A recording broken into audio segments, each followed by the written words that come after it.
ಅಯೋಧ್ಯೆಯಲ್ಲಿರುವ ರಾಮ ಮಂದಿರದ ಶ್ರೀರಾಮನ ಹುಂಡಿ ಕಳ್ಳತನ ಕೇಸ್ಗೆ ಸಂಬಂಧಪಟ್ಟಂತೆ ಎಸ್ಐಟಿ ಪ್ರಾಥಮಿಕ ವರದಿ ಸಲ್ಲಿಸಿದೆ. ಆದರೆ ಈವರೆಗೆ ಯಾವುದೇ ಎಫ್ಐಆರ್ ದಾಖಲಾಗಿಲ್ಲ. ಇನ್ನೊಂದು ಕಡೆ ಅಕ್ರಮದಲ್ಲಿ ಪ್ರಮುಖ ಪಾತ್ರ ವಹಿಸಿದ್ದಾರೆ ಎನ್ನಲಾಗ್ತಾ ಇರುವ ಚಂಪತ್ ರಾಯ್, ಅನಿಲ್ ಮಿಶ್ರಾ ಕೂಡ ಟ್ರಸ್ಟ್ನಲ್ಲೇ ಇದ್ದಾರೆ.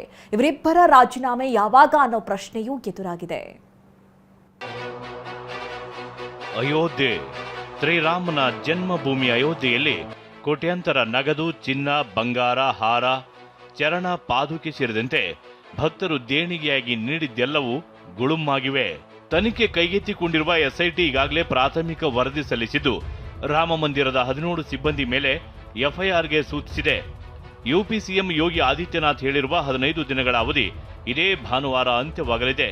ಇಷ್ಟರೊಳಗೆ ಪೂರ್ಣ ಪ್ರಮಾಣದ ತನಿಖಾ ವರದಿ ಸಲ್ಲಿಸುವುದಕ್ಕೆ ಎಸ್ಐಟಿ ಸಿದ್ಧತೆ ನಡೆಸಿದೆ. ಇಂಥ ಹೊತ್ತಲ್ಲೇ ರಾಮ ಜನ್ಮಭೂಮಿ ಟ್ರಸ್ಟ್ನ ಪ್ರಮುಖ ಆಗಿರುವ ಚಂಪತ್ ರಾಯ್, ದೇಗುಲದ ದೇಣಿಗೆ ಸಂಗ್ರಹ ಮತ್ತು ಎಣಿಕೆ ಉಸ್ತುವಾರಿ ಹೊತ್ತಿದ್ದ ಅನಿಲ್ ಮಿಶ್ರಾ ತಮ್ಮ ಹುದ್ದೆಗೆ ರಾಜೀನಾಮೆ ನೀಡುತ್ತಾರೆ ಎನ್ನಲಾಗುತ್ತಿದೆ.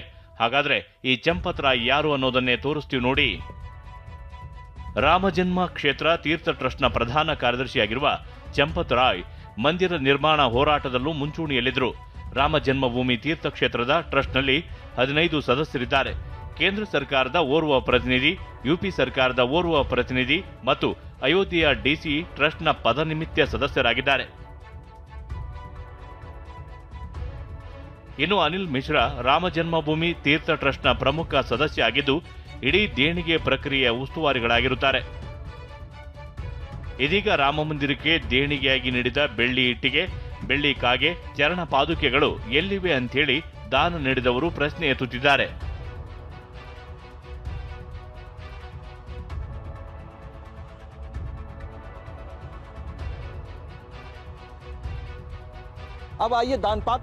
ಈಗ ದಾನ ಮಾಡಿದ ಪೆಟ್ಟಿಗೆಯಲ್ಲಿ ಇಡಲಾದ ಆಭರಣಗಳ ವಿಷಯಕ್ಕೆ ಬರೋಣ. ಆಭರಣಗಳನ್ನ ಇಡ್ತಿದ್ದ ಜನರಿಗೆ ಅವುಗಳ ಲೆಕ್ಕಾಚಾರ ಹೇಗೆ ನಿಖರವಾಗಿ ಇಡಬೇಕೆಂಬ ಯಾವುದೇ ಸೂಕ್ತ ವ್ಯವಸ್ಥೆ ಇರಲಿಲ್ಲ.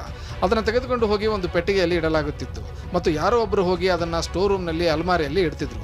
ದಾನವಾಗಿ ನೀಡಿದ ಆಭರಣದ ಯಾವುದೇ ದಾಖಲೆಯನ್ನ ಸರಿಯಾದ ರೀತಿಯಲ್ಲಿ ನಿರ್ವಹಿಸಲಾಗುತ್ತಿತ್ತೆ ಮತ್ತು ಇದು ದೇವಸ್ಥಾನದ ಆರಂಭದಿಂದ ಹಿಡಿದು ಪ್ರಾಣ ಪ್ರತಿಷ್ಠಾಪನೆ ಬಳಿಕ ಮತ್ತು ಇಂದಿನವರೆಗಿನ ಲೆಕ್ಕಾಚಾರವನ್ನ ನೀವು ನೋಡಿದರೆ ತಿಳಿಯುತ್ತದೆ.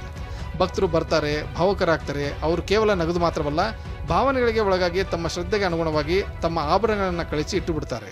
ಸ್ವತಃ ನೃಪೇಂದ್ರ ಮಿಶ್ರಾ ಅವರು ಇದನ್ನೇ ಹೇಳ್ತಿದ್ರು. ಹಾಗಾದರೆ ಇವುಗಳ ನಿಖರವಾದ ಲೆಕ್ಕಾಚಾರವನ್ನು ಇಡಲು ಯಾವುದೇ ವ್ಯವಸ್ಥೆಯನ್ನು ಮಾಡಲಾಗಿತ್ತೆ? ಮಾಹಿತಿಯಂತೆ ಅಂತ ಯಾವುದೇ ವ್ಯವಸ್ಥೆ ಮಾಡಿರಲಿಲ್ಲ. ಮತ್ತು ಈಗ ನಗದು ಕಳ್ಳತನದ ಪ್ರಕರಣಗಳು ಮುಂಚೂಣಿಗೆ ಬಂದ ನಂತರ ಈ ಎಲ್ಲ ಪ್ರಶ್ನೆಗಳು ಏಳಲು ಪ್ರಾರಂಭಿಸಿವೆ.